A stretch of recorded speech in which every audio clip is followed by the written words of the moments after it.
নমস্কাৰ। আজি আকৌ মই শ্ৰী ভাস্কৰ কুমাৰ শৰ্মা অধিবক্তা গুৱাহাটী উচ্চ ন্যায়ালয় আপোনালোকৰ সন্মুখত উপস্থিত হৈছোঁ এটা আইনৰ নতুন বিষয়বস্তু লৈ। এই নতুন বিষয়বস্তুলৈ যোৱাৰ আগতে মোৰ যিসকল নতুন দৰ্শক তেওঁলোকে মই অনুৰোধ কৰিম মোৰ চেনেলটো যাতে ছাবস্ক্ৰাইব কৰি লয়, লাইক কৰে, শ্বেয়াৰ কৰে আৰু কমেণ্ট কৰে। আৰু যিসকল ব্যক্তিয়ে অলৰেডি লাইক কৰিছে, শ্বেয়াৰ কৰিছে আৰু কমেণ্ট কৰিছে, লগতে ছাবস্ক্ৰাইব কৰিছে মোৰ চেনেলটো, তেওঁলোকক মই আন্তৰিক ধন্যবাদ জনাইছোঁ। আৰু যিসকল ব্যক্তি বা লোকে মোৰ এই চেনেলটো চাই অলপ হ'লেও লাভৱান হৈছে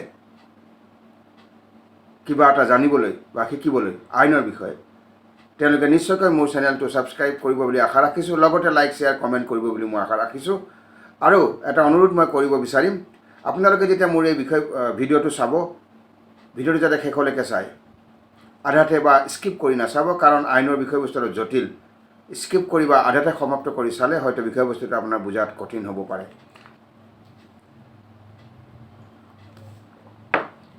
এতিয়া আহিছোঁ আজিৰ বিষয়বস্তুলৈ। আজিৰ বিষয়বস্তুটো হৈছে গেৰাণ্টৰ।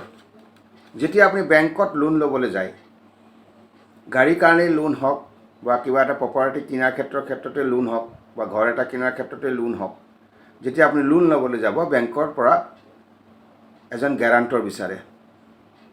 এতিয়া আজি আমি বুজিম হু ইজ এ গেৰাণ্টৰ, আৰু এই গেৰাণ্টৰৰ এগেইনষ্টত কিবা লিগেল কনচিকুৱেঞ্চেছ হ'ব পাৰে নেকি যদি আইনৰ কথা আহি পৰে। গেৰাণ্টৰ এজন আপুনি দিলে লোন লোৱাৰ ক্ষেত্ৰত, ছাপ'জ ধৰি লওক গেৰাণ্টৰজনে যদি কিবা এটা মানি নলয়, যিখিনি ৰুলছ থাকে, তেতিয়াহ'লে সেই গেৰাণ্টৰজনৰ এগেইনষ্টত কিবা লিগেল কনচিকুৱেঞ্চেছ হ'ব পাৰে নেকি। আৰু মই এবাৰ যদি গেৰাণ্টৰ হওঁ, মই তাৰ পৰা উইথড্ৰ কৰিব পাৰোঁ নেকি, এই বিষয়ে আজি মই চমুকৈ আলোচনা কৰিম। এতিয়া আহিছোঁ, অলপ বুজিবলৈ আমি চেষ্টা কৰোঁ, আহকচোন। Who is a guarantor under banking law'. A guarantor is a financial term describing an individual who promises to pay borrower's debt if the borrower defaults on their loan obligation. অৰ্থাৎ এই যিটো গ্যাৰাণ্টৰ যিটো শব্দ, এইটো এটা ফিনেন্সিয়েল টাৰ্ম, যিটোৱে এজন ব্যক্তিক বুজায় যিজনে প্ৰমিছ কৰে বা প্ৰতিশ্ৰুতি দিয়ে, যিজন ব্যক্তিয়ে ধাৰ লৈছে বেংকৰ পৰা, তেওঁৰ বিহাফত তেওঁ প্ৰমিছ কৰে যদি বৰোৱাৰে যিটো ধাৰ লৈছে সেই ধাৰটো যদি পৰিশোধ কৰিব নোৱাৰে, তেতিয়াহ'লে তেওঁ সেই যিটো লোন অব্লিগেশ্যন আছে সেই অব্লিগেশ্যনটো তেওঁ দিব বা কৰিব। আকৌ এবাৰ মই কৈছোঁ, guarantor is a financial term describing an individual who promises to pay borrower's debt if the borrower defaults on their loan obligation. যিজন ব্যক্তিয়ে ধাৰ লৈছে, তেওঁ যদি লোন অব্লিগেশ্যন যিটো আছে সেইটো যদি ডিফল্ট কৰে, অৰ্থাৎ লোনটো যদি পে'মেণ্ট কৰিব নোৱাৰে, তেতিয়াহ'লে যিজন গ্যাৰাণ্টৰ আছে তেওঁ প্ৰমিছ কৰে সেই অব্লিগেশ্যনখিনি পূৰা কৰিবৰ কাৰণে। আৰু guarantor place their own assets as collateral against the loans. যিজন ব্যক্তি গ্যাৰাণ্টৰ হ'ব, তেওঁ নিজৰ যদি কিবা এছেট আছে সেইটো তেওঁ বন্ধকত থয় এজ কোলাটাৰেল এগেইনষ্ট দি লোনছ, সেই লোনৰ এগেইনষ্টত। অৰ্থাৎ যদি লোনটো যদি বৰোৱাৰে দিব নোৱাৰিলে, যিজনে লোনটো লৈছে বেংকৰ পৰা, তেওঁ যদি পে'মেণ্ট কৰিব নোৱাৰে, যিজন ব্যক্তি গ্যাৰাণ্টৰ হৈছে তেওঁ নিজৰ এটা প্ৰপাৰ্টি বন্ধকত দি থয়, যাতে যদি সেই লোনটো পে'মেণ্ট নহয় বা বৰোৱাৰে যদি দিব নোৱাৰে, তেতিয়াহ'লে সেই গ্যাৰাণ্টৰে যিটো এছেট দিছে বা থৈছে বন্ধকত, সেই লোনৰ এগেইনষ্টত সেইটো বন্ধকত দিয়া হয়, গ্যাৰাণ্টৰৰ যিটো প্ৰপাৰ্টি। এতিয়া being a guarantor is not a merely formality to help the borrowers. The guarantor is equally responsible for paying off the loan. মন কৰিব, বৰ গুৰুত্বপূৰ্ণ কথা এইটো, কাৰণ এইকাৰণে মই ক'ব বিচাৰিছোঁ গ্যাৰাণ্টৰৰ বিষয়ে। এনেকুৱা বহুত ব্যক্তি আছে লোন লয় কিন্তু গ্যাৰাণ্টৰ বিচাৰি নাপায়। অৱশেষত তেওঁ চিনাকি মানুহ বা তেওঁৰ যিজন ক্ল'জ ফ্ৰেণ্ড আছে তেওঁক ৰিকুৱেষ্ট কৰে, আৰু বন্ধুত্ব যাৰ লগত থাকে তেওঁকো ৰিকুৱেষ্ট কৰে, আৰু বন্ধুজনে তেওঁক বিশ্বাস কৰি গ্যাৰাণ্টৰ হয়। কিন্তু পিছত যেতিয়া যিজন ব্যক্তিয়ে লোন লৈছে তেওঁ যেতিয়া সেই অব্লিগেশ্যনখিনি লোনৰ অব্লিগেশ্যনখিনি যেতিয়া ফুলফিল কৰিব নোৱাৰে, তেতিয়া ৰেছপন্সিবিলিটিখিনি গ্যাৰাণ্টৰৰ ওপৰত আহে। হয়তো বহুত ব্যক্তিয়ে এইখিনি কথা নজনাকৈ গ্যাৰাণ্টৰ হয়, সেইকাৰণে এই বিষয়টো মই আজি উত্থাপন কৰিছোঁ। মই এনেকুৱা দেখিছোঁ, বহুত দেখিছোঁ যে মোৰ ক্ল'জ ফ্ৰেণ্ড, মোৰ ক্ল'জ ৰিলেটিভ, তুমিয়ে আহাচোন মোৰ গ্যাৰাণ্টৰটো হৈ দিয়া। তেতিয়া যিহেতু বন্ধু মানুহ, ক্ল'জ ৰিলেশ্যন আছে, তেওঁ ৰিফিউজ নকৰে, গ্যাৰাণ্টৰ হয়। কিন্তু গ্যাৰাণ্টৰ হ'বলৈ গ'লে তেওঁৰ ৰেছপন্সিবিলিটি যে আছে সেই বস্তুটো বহুত লোকে বুজি নাপায়, পিছত লিগেল কনচিকুৱেঞ্চেছ ফেচ কৰিবলগীয়া হয়। সেইকাৰণে আজি মই এই গ্যাৰাণ্টৰৰ বিষয়টো আজি আপোনালোকৰ আগত উত্থাপন কৰিছোঁ। সেইকাৰণে কৈছে, being a guarantor is not a merely formality to help the borrowers. গ্যাৰাণ্টৰজন কেৱল ফৰ্মেলিটিটো পূৰা কৰিবৰ কাৰণে গ্যাৰাণ্টৰ হ'ব লাগে এনেকুৱা নহয়, বা বৰৱাৰক যে সহায় কৰিব সেইকাৰণে গ্যাৰাণ্টৰ হৈছে, সেইকাৰণে ফৰ্মেলিটিটো পূৰা কৰিছে, তেনেকুৱা ধৰণৰ নহয়। মনত ৰাখিব, guarantor is equally responsible for paying off the loan. গ্যাৰাণ্টৰজন কিন্তু ইকুৱেলি ৰেছপন্সিবল লোনটো পে'মেণ্ট কৰাৰ ক্ষেত্ৰত। যদি বৰোৱাৰ অৰ্থাৎ যিজনে ধাৰ লৈছে বেংকৰ পৰা তেওঁ যদি ডিফল্ট হয়, তেতিয়াহ'লে কিন্তু ৰেছপন্সিবিলিটিটো গ্যাৰাণ্টৰৰ ওপৰত আহে। আৰু দুটামান কথা মই কৈ থওঁ। Banks seek a loan guarantor the loan amount if the loan amount exceeds a minimum limit. যদি যিটো মেক্সিমাম লিমিট থাকে বা মিনিমাম লিমিট থাকে লোনৰ, যে 10 লাখ টকাহে আপুনি লোন ল'ব পাৰে, তাতকৈ যদি বেছি লোন বিচাৰে, অৰ্থাৎ ধৰক আপুনি 50,000 টকা লোন পায় কিন্তু তাতকৈ যদি এক্সিড কৰে, তেতিয়া বেংকে এজন গ্যাৰাণ্টৰ বিচাৰে। সেইকাৰণে কৈছে, banks seek a loan guarantor if the loan amount exceeds a minimum limit. Minimum লিমিটটো যদি ক্ৰছ কৰে তেতিয়াহ'লে বেংকে এজন গ্যাৰাণ্টৰ বিচাৰে। This is a regulation. এইটো এটা ৰেগুলেশ্যন হয়, which the banks needs to follow'.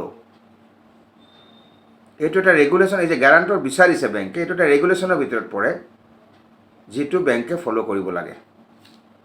There are no fixed guidelines and each bank has different rules for a loan guarantor. তেনেকুৱা ধৰণৰ কোনো ফিক্সড গাইডলাইন নাই, আৰু প্ৰত্যেক বেংকৰ ৰুলটো বেলেগ in the matter of loan guarantor. Loan গ্যাৰাণ্টৰৰ ক্ষেত্ৰত তেনেকুৱা ধৰণৰ কোনো ফিক্সড গাইডলাইন নাই, কিন্তু প্ৰত্যেকটা বেংকৰ যিটো ৰুল লোন গ্যাৰাণ্টৰৰ ক্ষেত্ৰত সেইটো বেলেগ হ'ব পাৰে। So' before you agree to be a loan guarantor, it is important to understand all the terms and conditions for the same. গতিকে মনত ৰাখিব, যিহেতু এটা মিনিমাম লিমিট যদি ক্ৰছ কৰি যায় লোনৰ, আপুনি 50,000 ল'ব পাৰে, তাতকৈ যদি ওপৰত লয় তেতিয়াহ'লে বেংকে এজন গ্যাৰাণ্টৰ বিচাৰে। সেই লিমিটটো যদি মিনিমাম লিমিটটো যদি ক্ৰছ কৰে লোনৰ, তেতিয়াহ'লে এজন গ্যাৰাণ্টৰ বিচাৰে বেংকে, আৰু এইটো এটা ৰেগুলেশ্যনৰ ভিতৰত পৰে বেংকৰ, যিটো বেংকে ফ'ল' কৰিবলৈ বাধ্য। আৰু এটা কথা মনত ৰাখিব, লোন গ্যাৰাণ্টৰৰ ক্ষেত্ৰত তেনেকুৱা ধৰণৰ কোনো ফিক্সড গাইডলাইন নাই, and each bank has different rules for a loan guarantor. প্ৰত্যেক বেংকৰ লোন গ্যাৰাণ্টৰৰ যিটো গাইডলাইন সেইটো বেলেগ হ'ব পাৰে, একে নহ'বও পাৰে। সেইকাৰণে before you agree to be a loan guarantor, আপুনি লোন গ্যাৰাণ্টৰ হোৱাৰ আগতে it is important to understand all the terms and conditions for the same. যদি আপুনি লোন গ্যাৰাণ্টৰ হ'ব বিচাৰিছে, লোন গ্যাৰাণ্টৰ হোৱাৰ আগতে আপুনি এইটো বুজি পাব লাগিব ইয়াৰ টাৰ্মছ আৰু কণ্ডিশ্যনছখিনি। মনত ৰাখিব, লোন গ্যাৰাণ্টৰ হোৱাৰ আগতে তাৰ টাৰ্মছ এণ্ড কণ্ডিশ্যনছখিনি আপুনি জানি থোৱাটো ভাল। এতিয়া আৰু এটা বেলেগ পইণ্টলৈ মই আহিছোঁ, সেইটো হৈছে legal action if guarantor refuses to pay. যেতিয়া আপুনি লোন গ্যাৰাণ্টৰ হ'ল, যিজন বৰোৱাৰ অৰ্থাৎ যোনে লোনটো লৈছে বেংকৰ পৰা, তেওঁ যদি ডিফল্ট হয় লোনটো পে'মেণ্টৰ ক্ষেত্ৰত বা লোন অব্লিগেশ্যনৰ ক্ষেত্ৰত, আৰু তেতিয়া গ্যাৰাণ্টৰ ৰেছপনচিবিলিটি আহে। যেতিয়া লোন লোৱা ব্যক্তিজন অৰ্থাৎ বৰোৱাৰজনে ডিফল্ট কৰিলে লোনটো দিয়াৰ ক্ষেত্ৰত, ৰেছপনচিবিলিটি গ'জ টু গ্যাৰাণ্টৰ। তেতিয়া যদি গ্যাৰাণ্টৰে ৰিফিউজ কৰে যে মই পে'মেণ্ট নকৰোঁ, তেতিয়া লিগেল কনচিকুৱেঞ্চ কিবা হ'ব পাৰে নেকি? In case of disability or demise of the main borrower, যিজন মেইন বৰোৱাৰ তেওঁ যদি মৃত্যু হয় আৰু তেওঁ যদি কিবা ডিচএবিলিটি থাকে লোনটো পে'মেণ্ট কৰাৰ ক্ষেত্ৰত, তেতিয়া banks have the right to approach the guarantor to repay the outstanding loan amount. মন কৰিব, যদি লোন পে'মেণ্টৰ ক্ষেত্ৰত বৰোৱাৰজনৰ মৃত্যু হৈছে আৰু বা তেওঁৰ ডিচএবিলিটি আছে, লোনটো পে'মেণ্ট কৰিব নোৱাৰে, তেতিয়াহ'লে বেংকে এপ্ৰ'চ কৰিব যিজন গ্যাৰাণ্টৰ আছে তেওঁক, যাতে আউটষ্টেণ্ডিং যিটো লোন এমাউণ্ট আছে সেইটো যাতে ৰিপে কৰি দিয়ে। গ্যাৰাণ্টৰৰ ওচৰলৈ যাব, তেওঁক এপ্ৰ'চ কৰিব যে যিজনে লোন লৈছিল তেওঁ ঢুকাইছে আৰু আপুনি গ্যাৰাণ্টৰ যিহেতু হৈছে, গতিকে আপুনি তেওঁৰ আউটষ্টেণ্ডিং ডিউখিনি দিব লাগিব, যিখিনি এমাউণ্ট আছে। গতিকে ৰেছপনচিবিলিটি গ্যাৰাণ্টৰ বহুতখিনি আহি পৰে, মনত ৰাখিব। If you are a guarantor for a home লোনৰ ক্ষেত্ৰত বা হোম লোন যেতিয়া কোনোবাই লৈছে তাৰে যদি আপুনি গ্যাৰাণ্টৰ হয়, U can request two receive the amount by liquidating the property. যদি আপুনি কোনোবা এজন ব্যক্তিয়ে হোম লোন লৈছে, তাৰে আপুনি গ্যাৰাণ্টৰ হৈছে হোম লোন লোৱাৰ ক্ষেত্ৰত, if you are a guarantor for a loan for home loan, you can request কৰিব পৰা যায় টু ৰিকভাৰ দি এমাউণ্ট। সেই যিটো হোম লোনৰ যদি গ্যাৰাণ্টৰ হয় আপুনি, তেতিয়াহ'লে যিটো এমাউণ্ট ৰিকভাৰ কৰিব সেইটো হ'ব বাই লিকুইডেটিং দি প্ৰপাৰ্টি। সেইটো পৰিশোধ কৰিব লাগিব, যদি আপোনাৰ কিবা প্ৰপাৰ্টি আছে তাৰ জৰিয়তে পৰিশোধ কৰিব লাগিব। অৰ্থাৎ আকৌ এবাৰ মই কৈ দিছোঁ, if you are a guarantor for a home loan, you can request to recover the amount by liquidating the property. Home লোনৰ যদি গ্যাৰাণ্টৰ হয়, তেতিয়াহ'লে আপুনি ৰিকুৱেষ্ট কৰিব পাৰে আপোনাক সেই ৰিকভাৰটো যাতে পৰিশোধ কৰাৰ ক্ষেত্ৰত আপোনাৰ যিটো প্ৰপাৰ্টি আছে সেইটো লিকুইডেট কৰি, অৰ্থাৎ বাই লিকুইডেটিং দি প্ৰপাৰ্টিৰ জৰিয়তে আপুনি পৰিশোধ কৰিব লগা হ'ব পাৰে লোন এমাউণ্টটো হোম লোনৰ ক্ষেত্ৰত। এই refusal to repay the loan gives bank the right to take legal actions. যদি আপুনি ৰিফিউজ কৰে লোনটো ৰিপে কৰিবৰ কাৰণে, অৰ্থাৎ গ্যাৰাণ্টৰৰ কথা কৈছোঁ, গ্যাৰাণ্টৰজনে যদি ৰিফিউজ কৰে যে মই লোন যিটো এমাউণ্ট আছে সেইটো ৰিপে নকৰোঁ, তেতিয়াহ'লে কিন্তু বেংকৰ ৰাইট থাকিব আপোনাৰ এগেইনষ্টত লিগেল একশ্যন লোৱাৰ। In extreme cases bank may seek the possession of your property to recover its dues. মন কৰিব, বহুত গুৰুত্বপূৰ্ণ কথা এইটো। ইন এক্সট্ৰিম কেছটো যদি এক্সট্ৰিম হয়, লোনৰ কেছটো যদি এক্সট্ৰিম হয়, bank may seek the possession of your property, তেতিয়াহ'লে গ্যাৰাণ্টৰজনে যিটো প্ৰপাৰ্টি আছে সেইটো পজেশ্যন ল'ব পাৰে। বেংকে পজেশ্যন ল'ব পাৰে যিটো ডিউ আছে সেই ডিউটি ৰিকভাৰ কৰিবৰ কাৰণে। অৰ্থাৎ গ্যাৰাণ্টৰৰ ৰেছপনচিবিলিটি বহুতখিনি আছে।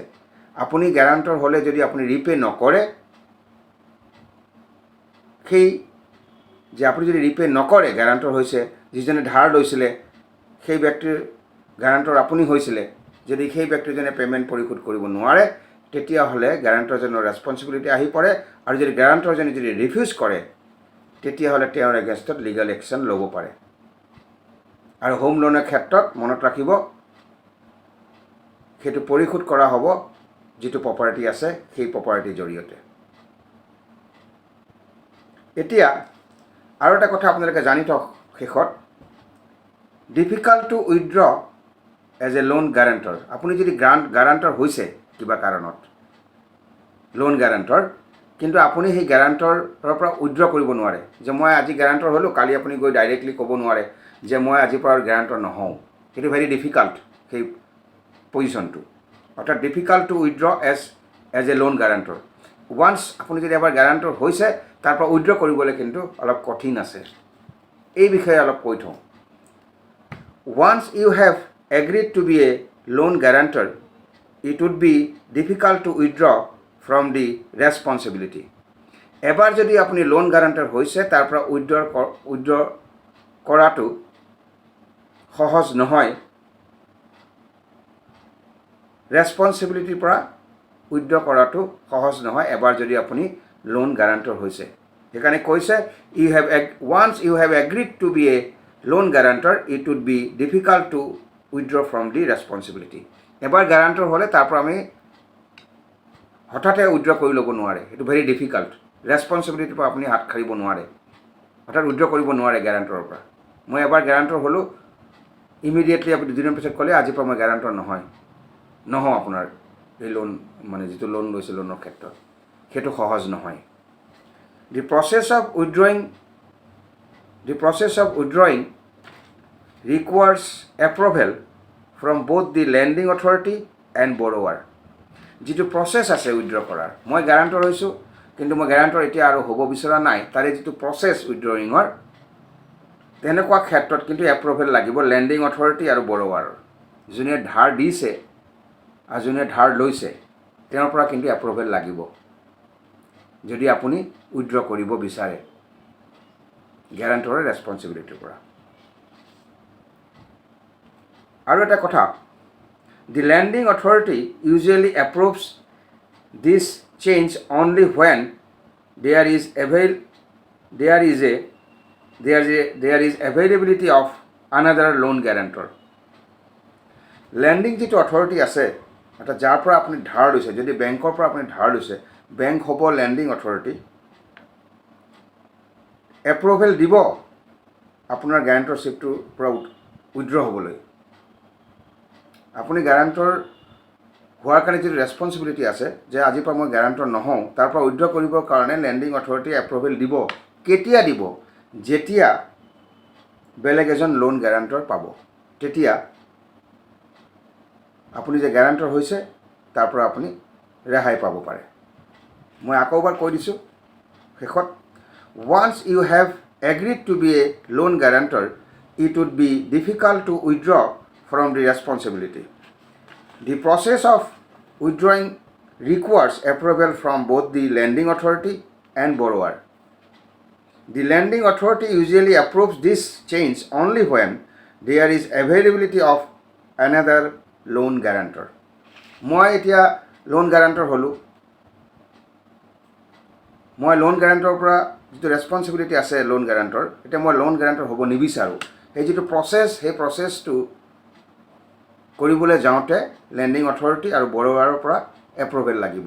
আৰু লেণ্ডিং অথৰিটিয়ে এপ্ৰুভেল দিয়ে যেতিয়া বেলেগ এজন লোন গ্যাৰাণ্টৰ এভেইলেবল থাকে, তেতিয়া লেণ্ডিং অথৰিটিয়ে এই চেঞ্জটো কৰিব পাৰে।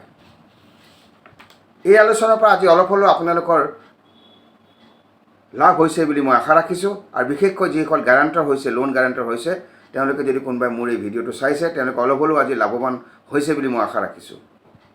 আজিলৈ মই শ্ৰী ভাস্কৰ কুমাৰ শৰ্মা অধিবক্তা ইমানতে সামৰণি মাৰিছোঁ। অহা খণ্ডটিত আৰু এটা নতুন বিষয়বস্তু লৈ আপোনালোকৰ সন্মুখত উপস্থিত হ'ম।